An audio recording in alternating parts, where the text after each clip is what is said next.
I don't really accept things I don't think like things like fun or happiness are real. Oh, no, they absolutely are. It's just the way that you process the dopamine that you created and various other, like, happy hormones and whatnot that you have in your brain. Those are definitely very real things. Chemically, I think it's a temporary thing. It's not... Yeah, it's that's not something how these things should work. It's not something that's real. It's like a temporary mental model.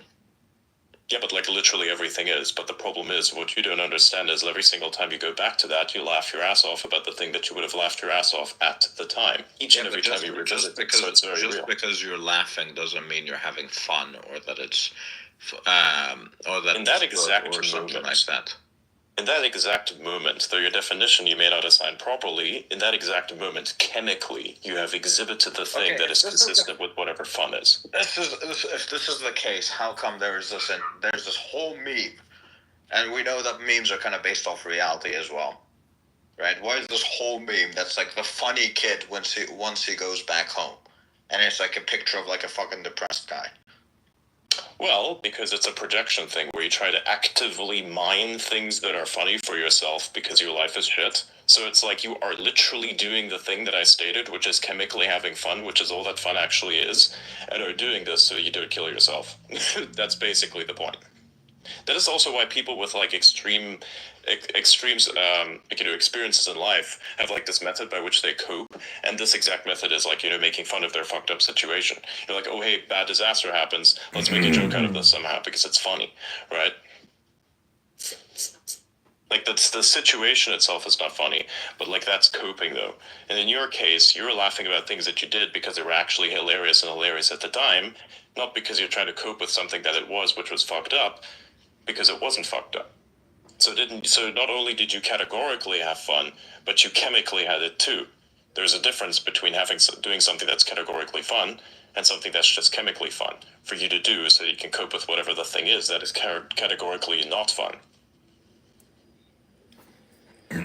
Also, I don't think a temporary experience makes it not real. I mean, like, if you zoom in enough, we're all responding to inputs through a series of electrical impulses and chemical reactions. Like, nothing's real, right? What makes it real is your interpretation of the experience. Have fun. Precisely. I don't agree with you guys' take. Yeah, but it's literally what your brain physically is like, and if you don't agree with that, you are literally in denial. I'm sorry. You can map how the neurons fire, and it's like ape brain says fun, and this is like consistent with everyone else's chemical response to whatever fun is, and it's like, okay, there you go. I put it next to your brain, and it's the identical map. That's how time works. All you have is moment. All you have is the moment, and you're trapped within it.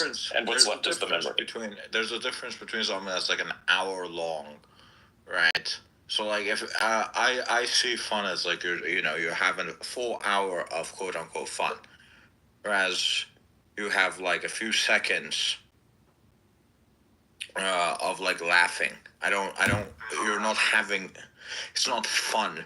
Right, it's a momentary. Yeah, that is fun. Blip. It just depends on how long that fun is. Blip. Adrian, I think. Yeah, momentary blips are momentary blips, but it's real. Blips. What up? Yeah, I think it's possible Auta is probably pulling off a prank just to extend it to precisely 69 minutes. No, I'm not. I am genuinely, like, I believe this 100%. Oh, Blythe is here. Yeah, I invited him via the space. The spaces thing that should actually work because I can't see him because the thing is busted.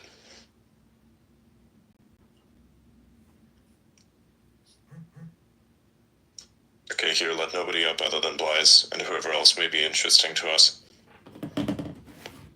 Like, I want to keep this an extremely clean experience, not like last time where it's like, oh hey, we have this discussion, then we're gonna bring up these like immensionable entities and be like, oh hey, what's the most insane thing that you can say that is absolutely not relevant to the conversation, and just like dump that in front of us. So we want to like minimize that as much as possible. How late did you guys go last night in Eastern time? Not sure actually. It wasn't that long. A lot longer after you left. Maybe like What half the an hour. fuck? There's an actual 69 minutes account now. Yeah, I know. That's what happens when, like, there's a specific thing that happens, like, Right. Apparently, there's also a YouTube show. There may be IP issues. Yeah, I mean, you could just, like, do the conversation, which is what I already do, and, like, have that be blended as whatever the 69 minutes is, but, like, you can actually have that be something different, I think, within the mentioned, context. Like, say, for instance, you have, like, this particular name that's added to it, and I think, it wouldn't be that difficult for X to pull off. So, yeah. It's a cool idea. By the way, Adrian. Yeah, I know, I read it. Yeah. What do you think? Because I feel as though that, like, devalues the thing a little bit as well, so we'd have to, like, get that to, like, yeah. That one's good for, like, private, but it's not good for, like, public, those types of things. Uh-huh. Yeah, I know, like, but I Right. get the interpretation. I'm most likely also going to make some steak here as well. Got some really nice pieces of steak. I got sirloin that's, like, extra thick. It's, like, very, very good. So I'm gonna, like, fry that off in my pan. I don't have, like, one of those, cast iron pans here. I will have to do it in, like, a non-stick one, which is not exactly optimal, but it works. You just can't scratch it with anything. Otherwise, whatever's inside of the pan is going to be inside you, and that's usually something that's consistent with forever chemicals, which are a problem for you. So, Yes. So overheating is probably not good, and, so, like, don't bring it to the point where it's actually, like, melting. And I think my laundry just got done. Let me go get that. I'm, like, multitasking while I do spaces. I think it's, like, one of the greatest things to do. Like, people always ask me, how exactly is it possible that you, like, do spaces? Because I use it to, like, defrag my brain. And, like, while I'm defragging my brain, I'm also, like, multitasking, because I have to kind of output something. Because it keeps me, I think, kind of locked in, and makes things easier for me, and I can just multitask. And I'm very good at using, like, one of my hands for something, and, like, doing something else with the other hand. So it's like, I can actually hold the phone, have the conversation, and, get something else done, like, cooking. So I'm very good, very good with allocating how my hands are supposed to do things physically. Yeah, with as much time as we spend in spaces, you have to multitask. Yeah, exactly. Yeah. I mean, it's the same with everybody else, I think. There's people that listen to this as if it was radio. And by all intents and purposes, it is almost like radio in a sense. Whereas, I think it's mostly like a podcast, but it's like if you took whatever was really good about podcasts and you unified it with whatever radio was, but then at the same time, it's more radio than actual podcasts, in my opinion. So, Adrian, let's say if we are planning for the 69 minutes show, is it going to be like a video spaces or audio only? No, audio only, probably. It'll be audio only. Yeah. And if it was video, it'd have to be like, an appearance via, like, a call on X, I believe, but we'll see how exactly. We'll see. I mean, if it comes through, I think it would be just like, pure spaces like that. And organizing space is actually quite easy. It's not as big of a deal as everybody makes it out to be. So, the style, is it going to be like maybe the Tucker Carlson show or something? No, it's going to be just like this style, where we have myself on and a bunch of other people who are, like, good at understanding what's going on. So there's, like, a little bit of diversity, I think. Diversity as in of opinions and perspectives, because, like, you can have one person, such as myself, who, like, has a specific way of seeing things, but then you can have somebody else who's kind of in tune with your principles, seeing things a little bit differently, and they be able to ask questions that you yourself wouldn't initially think of, It's almost like you are sending an engineer to somebody's place. It's like, okay, here, I have a product that I'm making, and you send the engineer to that guy's place where the product is being made, and it's, like, extremely messy, but the engineer looks at it and says, wow, this thing is the coolest thing I've ever seen. But if you take somebody else there who's not familiar with engineering, they will look at it and just see the mess, right? Because they don't understand the process. So you need multiple perspectives to kind of nail everything down and make it better. So, yeah, I think it's like that. And those spaces would also be recorded, so we'd have to be very, intentional with whom we platform as well. Mainly it would just be the people, that we already have on right here. Like, I think Preston, Blythe, and Laura Cat, Auda, Suraj, like these characters here are very trustworthy. They don't say anything unhinged. By the way, I'm gonna let Elliot up. Don't say anything unhinged either. What do you mean? I say shit that's unhinged all the time.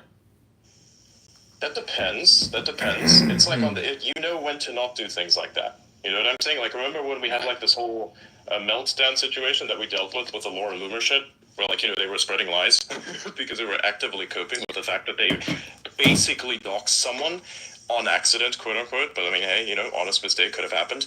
But then like complaining about censorship, even though they get more impressions than like most accounts their size, it's like, wait, what? But sure, And that was like a thing that happened for quite a while and then spread around. And then, I think we handled that quite well because we were essentially doing something on Christmas that nobody else was willing to do.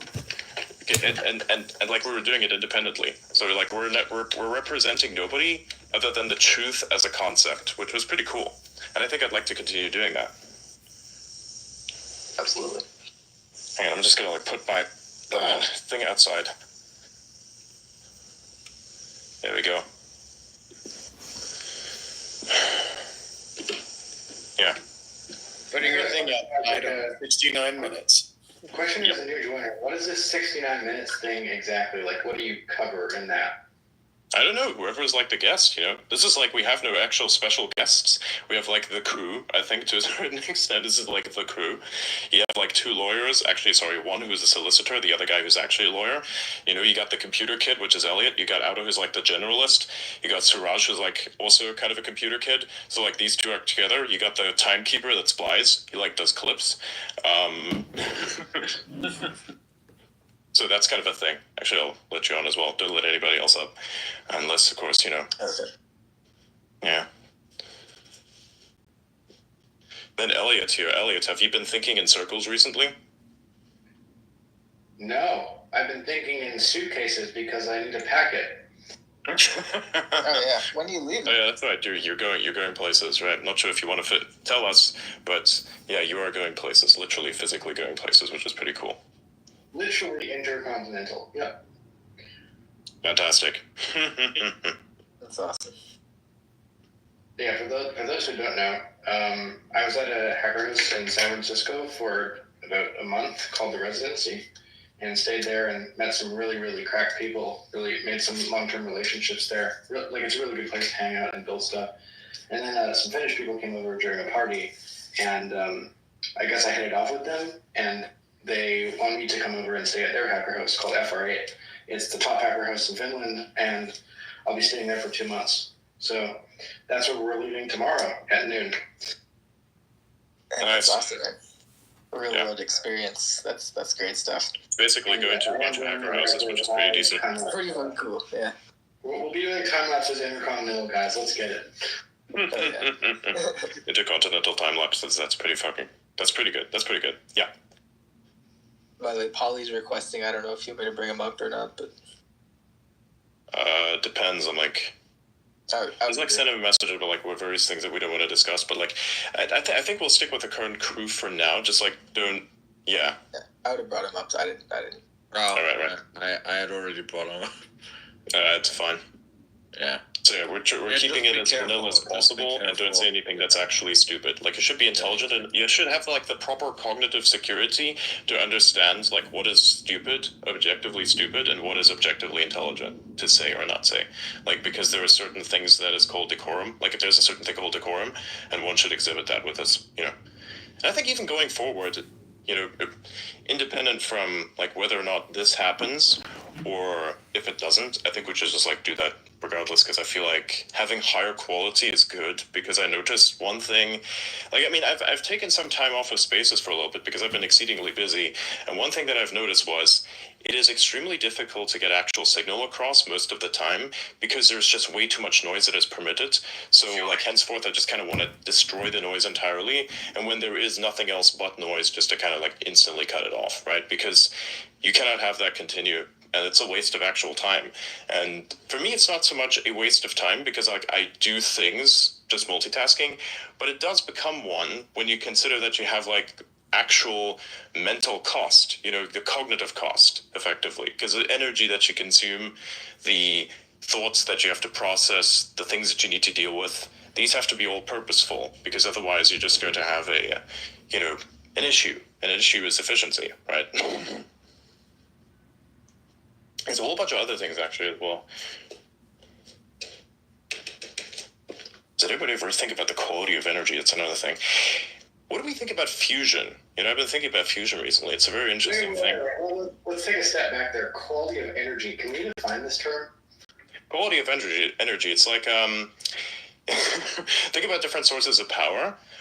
You could say, hey, what is the quality of energy when it comes to like using coal, for instance, right? So, okay, here you have like these upsides and you have these downsides, but you have okay, so you have a lot of downsides with coal, but you have much more upsides with something like nuclear energy, right? One of which being that it's denser.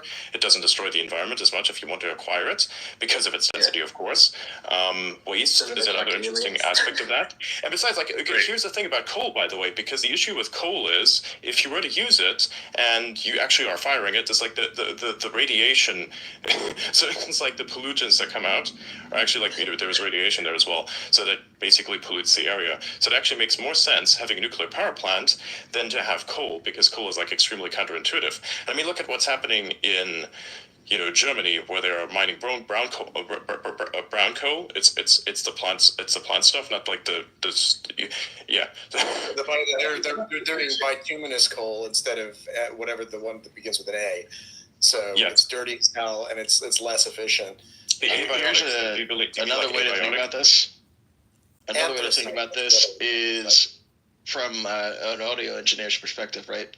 So an audio engineer can get 120 volt in the US easily, 240 overseas, fine. But it's not clean because it's coming from a coal power plant, or it's coming from whatever the line rate is, and typically they're running it through a power filter. So the input power they want is a very smooth, clean sine wave.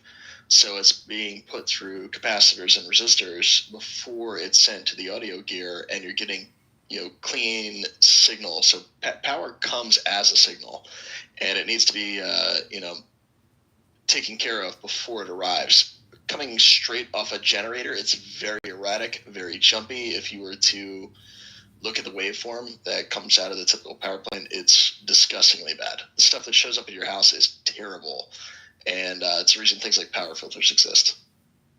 Yeah, but mainly we're talking about something that's a bit more large scale than like the fine stuff, which is a little bit too technical, I think, even, because I was trying to like define what Elliot was asking. It's like, hey, what exactly is high quality energy versus low quality energy? Say nuclear fusion compared to something like coal is much more high quality. Or even worse, you can go down the ladder of other sources of energy, where it's like the very bottom is going to be human power, where it's like, imagine if a bunch of humans are like trying to spin a wheel, and that is how you get power. Well, of course, it's going to be exceedingly inefficient and extremely stupid, because a human is worth something much more than just a machine. It's like their brain, you can use them for amazing things. That's why we have these incredible tools all around us, where we can actually put humans to amazing use, so they can use what they are, which is amazing, for something that's actually constructive for civilization, as opposed to like basically just becoming muscle machines, right? So it's like, that is insanely stupid. It would be insanely stupid to use humans. Just like wind energy, it's the same principle, right? You have a thing that's extremely counterintuitive. So you like go up the ladder of whatever the quality of energy would be, and that also is like with energy density. It's the same thing. That is also a factor that one needs to consider. So like, for instance, you'd have something else like oil. Oil, I think, would be even better than coal. So it's like a little bit higher than that, and so you can kind of put this on a ladder.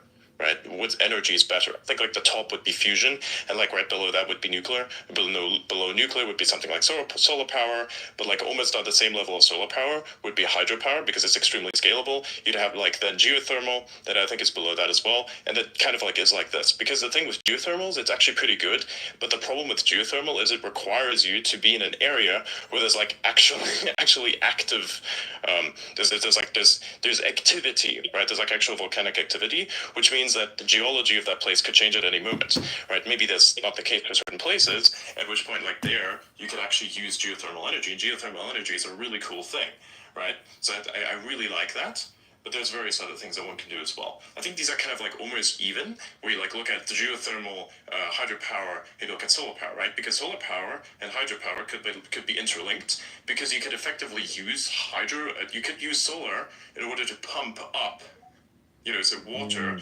into like a lake or there's a dam, and use it as a battery, for instance, right? And then you say, okay, we use this as a gigantic physical battery, then we can just like let the water out all at once, and recover it, and that's where hydropower comes in. What's the status of fusion right now? Like, is anyone close? It has already been achieved. Well, I mean, it's like it's been achieved, but has it been achieved? And I know that for example, I think Lockheed or Raytheon or one of those big companies, they're working on small modular fusion reactors, which is different from even the small modular fission reactors. And but nobody, I know they've done it at the National Ignition Facility. They did fusion there. They've been doing fusion with tokamaks for 30 years. But has anybody actually gotten it to the point where? And I know that recently, someone had a couple of years ago, they managed to get more energy out than they put in. But that's the question is has anyone who's closest? Does anyone happen to know who's closest to scaling this stuff in a way that you can say, okay, cool, we're going to build a power station and it's going to work? And I think the Europeans are building one too. I don't know who's closest to it. You're absolutely right that people have achieved more energy out than energy put in. But as far as I'm aware, every single group that has done it has destroyed massive piece of hardware in the process. So in terms of reaction, yes, more energy out than energy in, but not more energy than is required to build all of the parts that were necessary to create that reaction in the first place. So it's almost a function of framing, if that makes sense. Yeah, so they're waiting for their SpaceX moment when they can do that and not wreck their hardware, basically. Exactly.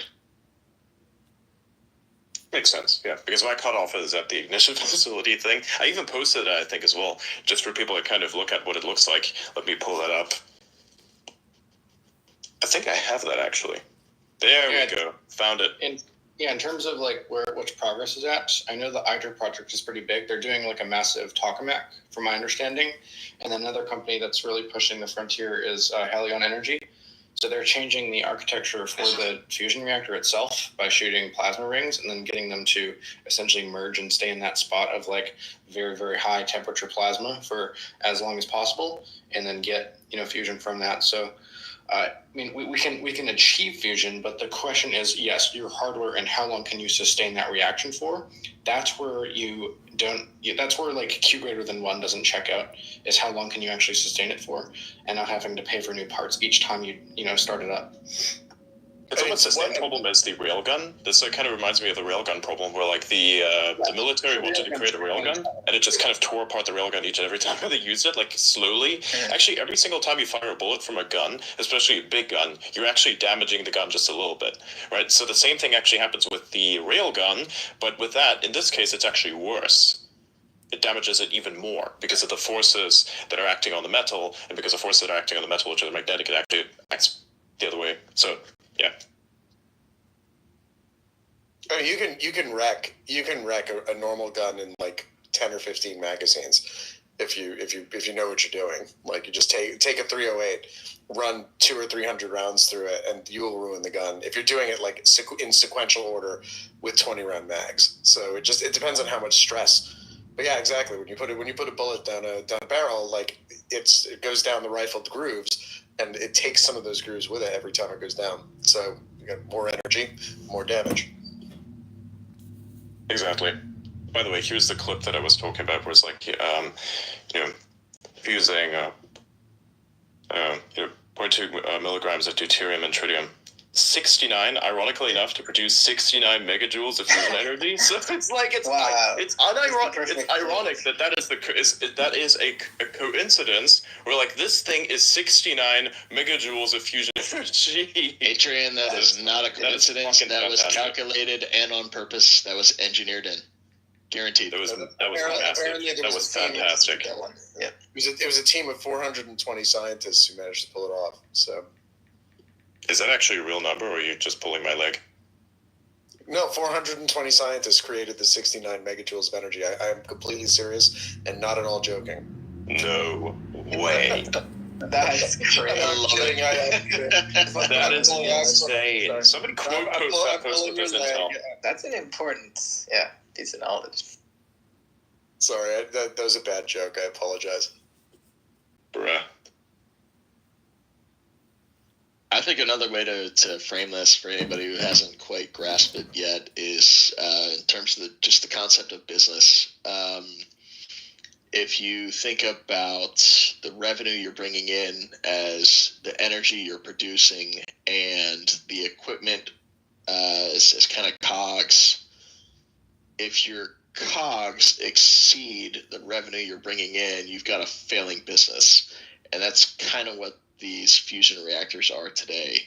They're generating a lot of revenue, but the cogs of producing that revenue are greater. So, you're basically on a burn schedule and you're wondering, how long can I make this last before I run out of money? By the way, COGS are cost of goods sold. That's a good analogy, Paul. I like that. So basically what we're waiting for is the first ramen profitable nuclear reactor, fusion reactor. Yeah, It's essentially an efficiency problem, bottom line. And efficiency not so much in terms of the reaction itself, but efficiency in terms of the reaction plus the materials and the labor and the engineering and everything else that goes into creating the reactor that gets destroyed in the process of doing it. So reaction efficiency is one thing, but reaction efficiency plus the economics of producing that reaction in the first place are something very different. Yeah, the idea is that material science is like one of your biggest variables there. So it's kind of like the rules on how you can do everything. So if you get, a key like material science breakthrough where you, I'm not a material scientist by any means, but, come up with some clever way to, change the material of your tokamak or the metals itself, the